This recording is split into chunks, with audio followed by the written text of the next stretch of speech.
Hi. So I want to share a story with you. There was one time when I was teaching junior high that I was walking down the hallway. I must have had supervision or something, and this was before we had clear rules about technology use in the school. And I saw two guys, and it was during a break, so it wasn't a big deal, but I saw two boys and they were texting like crazy on their phones. I'm like, who are you guys texting? Each other was their response. Each other. Why? He's right beside. Okay. So that's what this video is about today, how to handle issues with texting in relationships. Hi, I'm Kim Long, and I'm with Docha Psychological Services in Spruce Grove, Alberta.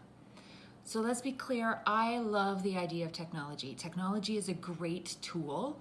I'm not sure that we always use it as a tool, but I think it's a really great tool, and it's not a bad idea in general. And I do like the ease of texting. I'm not a big texter, but I like the ease of texting. Well, one of my science professors in my education degree told the class one time, with science and development, we always have to think about what are the costs of that? What can we as a society handle the responsibility of the technology that we've developed?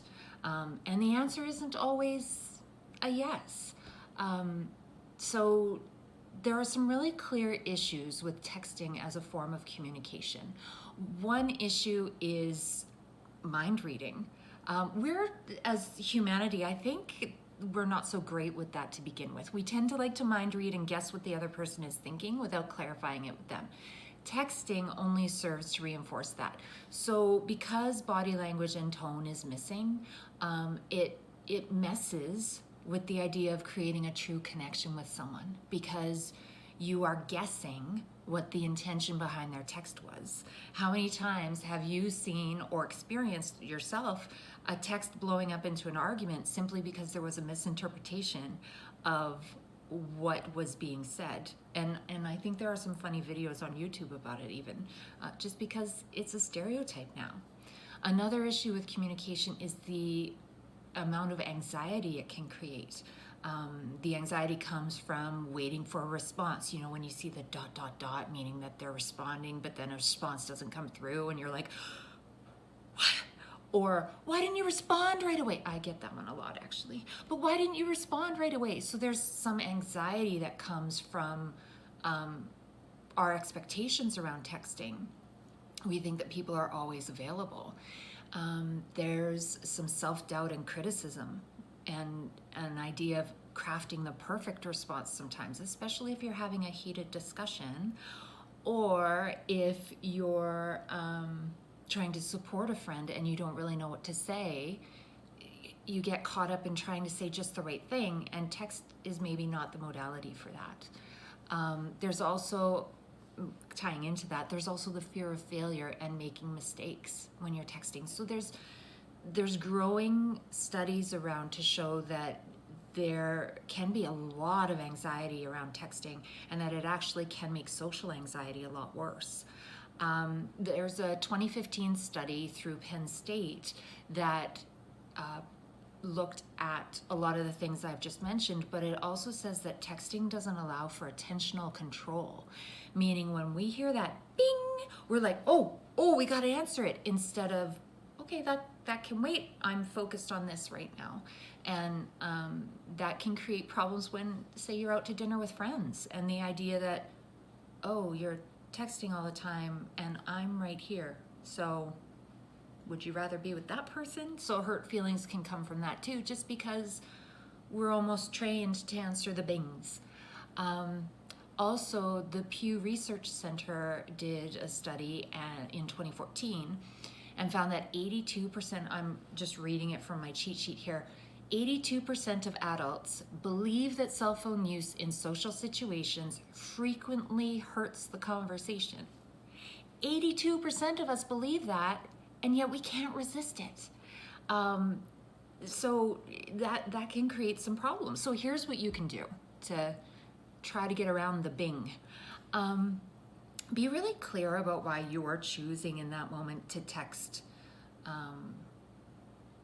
Maybe set some parameters around when it's okay for you to text in a situation, and maybe share those parameters with the people that you're with so that they know. So for example, if I go out with friends, I know some of them have young children at home, so they have sitters, and if that happens to be a night when their spouse isn't home, they'll tell me I need to make sure that I can answer the text if it's the babysitter.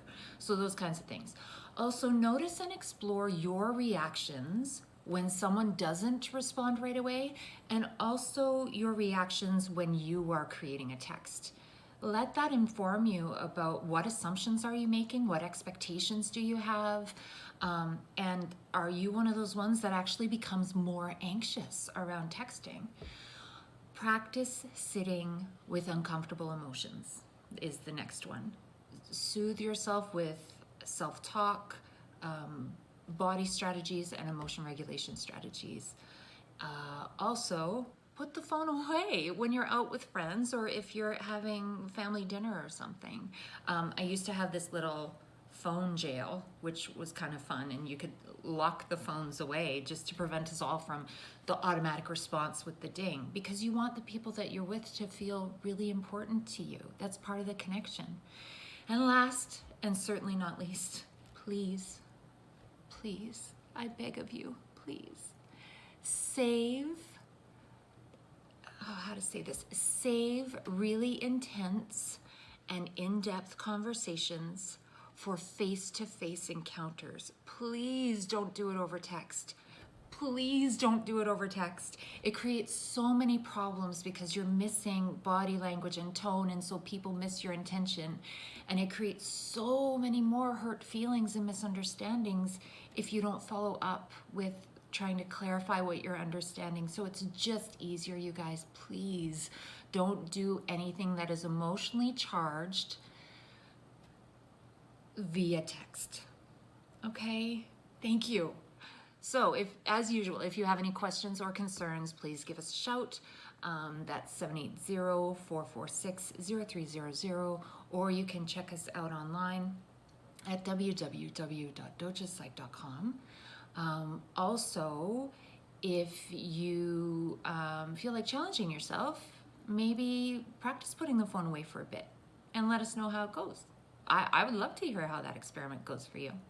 And finally, if you like this video and would like to see more, you can hit the subscribe button below.